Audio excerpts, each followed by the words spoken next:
اسی ماحول نے ادنا کو اعلیٰ کر دیا دیکھو۔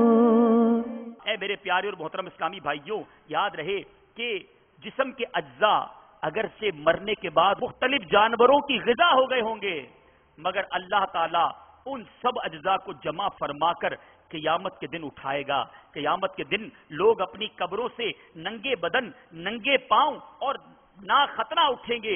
میرے پیارے اسلامی بھائیوں، بی بی عائشہ صدیقہ رضی اللہ تعالی عنہا نے پیارے آقا سے سوال کیا، جسم پر کپڑا نہیں ہوگا کیا کوئی ایک دوسرے کو دیکھے گا نہیں؟ حدیث پاک کا مفہوم ہے، میرے آقا فرماتے ہیں مصیبت ایسی ہوگی، تکلیف ایسی ہوگی، وحشت ایسی ہوگی کہ کوئی کسی کو دیکھنے کا لیے اس کی آنکھیں نہ اٹھیں گی۔ بہرحال کوئی پیدل، کوئی سوار، اور ان میں بعض تنہا سوار ہوں گے، کسی سواری پر 2، کسی پر 3، کسی پر 4، کسی پر 10 ہوں گے، اور کافر منہ کے بل گھسیٹتے ہوئے میدان حشر کی طرف جائے گا۔ اے میرے پیارے اسلامی بھائیوں، کسی کو ملائکہ گھسیٹ کر حشر کی طرف لے جائیں گے اور کسی کو آگ ہانک کر میدان محشر کی طرف لے جائے گی۔ یہ میدان حشر ملک کے شام میں قائم ہوگا۔ زمین ایسی ہموار ہوگی کہ ایک کنارے پر رائی کا دانہ گر جائے تو دوسرے کنارے سے دکھائی دے گا۔ زمین تانبے کی ہوگی اور سورج 1 میل کے فاصلے پر ہوگا۔ کچھ روایتوں میں آتا ہے 1.25 میل کے فاصلے پر ہوگا۔ آج سورج 9 کروڑ میل دور ہے۔ ایک تحقیق کے مطابق 9 کروڑ 30 لاکھ مائلز سورج زمین سے دور ہے، اور اس دن 1 میل دور ہوگا۔ پیر میں چپل نہیں ہوں گے۔ آج جون جولائی کی گرمیوں میں ننگے پیر 1 منٹ ہم کھڑے نہیں رہ سکتے۔ تانبے کی زمین پر، سورج 1.25 میل پر، اور جناب ننگے بدن، ننگے پیر کھڑا ہونا ہوگا۔ اور میرے پیارے اسلامی بھائیوں، اب مٹی کی زمین ہے اور اس وقت تانبے کی زمین ہوگی۔ اللہ کی پناہ بھیجے کھولتے ہوں گے، اس کثرت سے پسینہ نکلے گا کہ 70 گز زمین میں جذب ہو جائے گا۔ پھر جو پسینہ زمین نہ پی سکے گی وہ اوپر چڑھے گا، کسی کے ٹخنوں تک ہوگا، کسی کے گھٹنوں تک، کسی کی کمر تک، کسی کے سینے تک، کسی کے گلے تک، اور کافر کے تو منہ تک چڑھ کر مثل لگام کے جکڑ جائے گا، جس میں وہ ڈبکیاں کھائے گا۔ اس گرمی کی حالت میں جو پیاس کی کیفیت ہوگی وہ محتاج بیان نہیں، زبانیں سوکھ کر کانٹا ہو جائیں گی، بعضوں کی زبانیں منہ سے باہر نکل آئیں گی، دل ابل کر گلے کو آ جائیں گے۔ ہر مبتلا بقدر گناہ تکلیف میں مبتلا کیا جائے گا۔ جس نے چاندی سونے کی زکات نہ دی ہوگی، اس مال کو خوب گرم کر کے اس کی کروٹ اور پیشانی پر داغ کریں گے۔ جس نے جانوروں کی زکات نہ دی ہوگی، اس کے جانور قیامت کے دن خوب تیار ہو کر آئیں گے اور اس شخص کو وہاں لٹائیں گے، اور وہ جانور اپنے سینگوں سے اسے مارتے اور اپنے پاؤں سے رونتے ہوئے اس پر سے گزریں گے۔ جب سب اس طرح گزر جائیں گے، پھر ادھر سے واپس آ کر یوں ہی اس پر گزریں گے، یوں ہی ہوتا رہے گا یہاں تک کہ لوگوں کا حساب ختم ہو۔ اے میرے پیارے اسلامی بھائیوں، یہ فقط ایک گرمی کی مشکل ہی اگر بیان کر دی جائے تو یہی مصیبت بہت بڑی ہے۔ آج ہمیں گرمی میں کھڑا کر دیا جائے اور پسینے میں ہم شرابور ہوں۔ آپ کبھی کبھی کام سے واپس آتے ہوں گے، بڑے تھکے ہوئے ہوتے ہوں گے، گھر میں آ کر کوئی سوال کرے تو ہم کیا کہتے ہیں؟ ابھی بہت گرمی ہو رہی ہے، ابھی بہت تھکا ہوا ہوں، ابھی بہت ٹینشن میں ہوں، ابھی مجھ سے کوئی بات نہ کرو، ابھی مجھ سے کوئی سوال نہ کرو۔ اللہ اللہ، اس دن اس قدر گرمی میں اب کیا ہوگا سنیے۔ صرف یہی ایک تکلیف نہیں ہوگی، صدر الشریعہ فرماتے ہیں کہ باوجود ان مصیبتوں کے کوئی کسی کا پرسان حال نہ ہوگا۔ یہاں تو گھر جاتے ہیں تو ٹھنڈا گلاس لے کر بچوں کی امی کھڑی ہوتی ہے، بیٹا باپ کو کبھی کبھی پنکھا دے دیتا ہے، بیمار ہو جائیں تو کوئی پوچھتا ہے۔ اتنی بڑی مصیبت اور کوئی پرسان حال نہ ہوگا۔ بھائی بھائی سے بھاگے گا، ماں باپ اولاد سے پیچھا چھڑائیں گے، بیوی بچے الگ جان چھڑائیں گے، ہر ایک اپنی اپنی مصیبت میں گرفتار۔ کون کس کا مددگار ہوگا؟ اے میرے پیارے اسلامی بھائیوں، اب حضرت آدم علیہ الصلوۃ والسلام کو حکم ہوگا۔ اس ذرا منظر سوچئے، گرمی کا عالم، پسینہ بہ رہا ہوگا، زمین تانبے کی اور جناب شدت کی اس وحشت میں اب حضرت آدم علیہ الصلوۃ والسلام کو ایک حکم دیا جائے گا۔ قرآن آپ پڑھتے ہیں، سورہ یاسین کئی بار سنتے ہیں، آپ نے یہ آیت کئی بار سنی ہوگی، وَامْتَازُوا الْيَوْمَ أَيُّهَا الْمُجْرِمُونَ، آج کے دن مجرموں الگ ہو جاؤ۔ حضرت آدم علیہ السلام کو اعلان ہوگا کہ اے آدم دوزخیوں کی جماعت الگ کر دو. عرض کریں گے کتنے میں سے کتنے؟ اے اللہ میں کتنے میں سے کتنوں کو الگ کر دوں؟ ارشاد ہوگا ہر 1000 میں سے 999 الگ کر دو.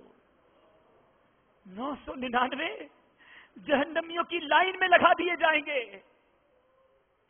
ایک ہوگا جو ان میں سے جنتیوں کی طرف جائے گا. یہ وہ وقت ہوگا، الفاظ سنیے میرے پیارے اسلامی بھائیوں، یہ وہ وقت ہوگا کہ بچے مارے غم کے بوڑھے ہو جائیں گے، حمل والی کا حمل ساکت ہو جائے گا، لوگ ایسے دکھائی دیں گے کہ نشے میں ہیں حالانکہ نشے میں نہ ہوں گے.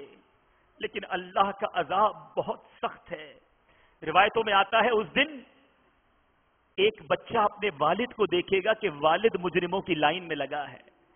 بیٹا کہے گا ابا جان آپ مجرموں کے ساتھ. ایک مقتدی امام کو دیکھے گا کہ امام مجرم کی لائن میں لگا ہے. مقتدی کہے گا ہم تو آپ کے پیچھے نماز پڑھتے تھے. جواب ملے گا میں نیکی تمہارے سامنے تو کرتا تھا، اکیلے میں گناہوں سے باز نہیں آتا تھا. کسی ایسے مبلغ، ایسے واز کرنے والوں کو لوگ مجرم کی لائن میں دیکھیں گے جس کا بیان سن کر نیک بن گئے ہوں گے. کہیں گے حضرت آپ کی باتیں سن کر تو ہم نیک بنے، آپ مجرموں کی لائن میں. وہ کہیں گے میں تمہیں تو نیکی کی بات کرتا تھا، خود نیکی نہ کرتا تھا. اس دن دودھ کا دودھ اور پانی کا پانی ہو جائے گا. آج لوگوں سے عیب چھپا لیتے ہیں، آج مجھے کوئی نہیں دیکھ رہا، میں جو چاہے کرنا چاہوں کر لوں. ظالم سوچتا ہے آج مظلوم کا میرا کچھ نہیں بگاڑ سکتا، جو لوٹنا ہے لوٹ لو. آج ڈکیتی کرنے والا سوچتا ہے ارے میں ڈکیتی کرتا ہوں مجھ پر کوئی ہاتھ نہیں اٹھا سکتا. دہشت گردی کرنے والا سوچتا ہے ارے آج مجھے کوئی پکڑنے والا نہیں ہے. آج چوری کرنے والا سوچتا ہے میرا روب ہے، میں جب پسٹل دکھاتا ہوں سامنے والا ڈر کے ساری جیب خالی کر دیتا ہے. آج اپنی ماں کو ستانے والا، اپنے باپ کو ستانے والا یہ سمجھتا ہے کہ میں پیسے کماتا ہوں، میری ماں کو میرے ماتحت ہونا چاہیے، میرے باپ کو مجھ سے اونچی آواز میں بات نہیں کرنی چاہیے. آج راتوں کو چھپ چھپ کر بدکاری کرنے والا، شراب پینے والا، جوا کھیلنے والا، بے حیائی کے کام کرنے والا، نامحرم لڑکیوں سے دوستیاں کرنے والا سوچے آج تو کوئی نہیں دیکھ رہا، اڑا لو جتنے کچھ چھڑے اڑانے ہیں. اس دن اعلان ہوگا وَامْتَازُوا الْيَوْمَ أَيُّهَا الْمُجْرِمُونَ، مجرموں الگ ہو جاؤ. امام اہل سنت ہمیں اسی دن کی یاد دلاتے ہوئے بتاتے ہیں دیکھو یہاں چھپ کر گناہ نہ کرو. اعلی حضرت کہتے ہیں چھپ کے لوگوں سے کیے جس کے گناہ، چھپ کے لوگوں سے کیے جس کے گناہ وہ خبردار ہے کیا ہونا ہے. وہاں نہیں بات بنانے کی مجال، وہاں یہ نہیں کہہ سکو گے نہیں نہیں اللہ میں نے یہ نہیں کیا تھا، میں نہیں کیا، میرا جرم نہیں تھا. ارے وہ دن وہ ہوگا جب قرآن کہتا ہے الیوم نختم علی افواہہم. بندہ کہے گا مولا میں نے گناہ نہیں کیا، یہ نامہ اعمال میں غلط لکھا ہے. تو رب ارشاد فرمائے گا ہم گواہ پیش کریں گے. بندہ سوچے گا میں نے تو اکیلے میں گناہ کیا تھا، کوئی دیکھنے والا نہیں تھا، گواہ کہاں سے آ گیا؟ قرآن کہتا ہے الیوم نختم علی افواہہم، اس دن ان کے منہ پر مہر لگا دی جائے گی. وتکلمنا ایدیہم، اس کے ہاتھ گواہی دیں گے. یہ ہاتھ بولیں گے ہاں ہاں مولا میں نے گناہ کیا تھا، میں نے ظلم کیا تھا، میں نے ان ہاتھوں سے بے حیائی کے کام کیے تھے، یہ ہاتھوں کو غیر محرم عورتوں سے مس کیا تھا. اس دن پیر گواہی دیں گے ہاں رب کریم میں لے کر گیا تھا اسے گناہوں کے اڈوں کی طرف. کوئی بات بنانے کی مجال نہیں ہوگی. امام اہل سنت لکھتے ہیں وہاں نہیں بات بنانے کی مجال، چارہ اقرار ہے کیا ہونا ہے. اسی ماحول نے ادنا کو اعلیٰ کر دیا.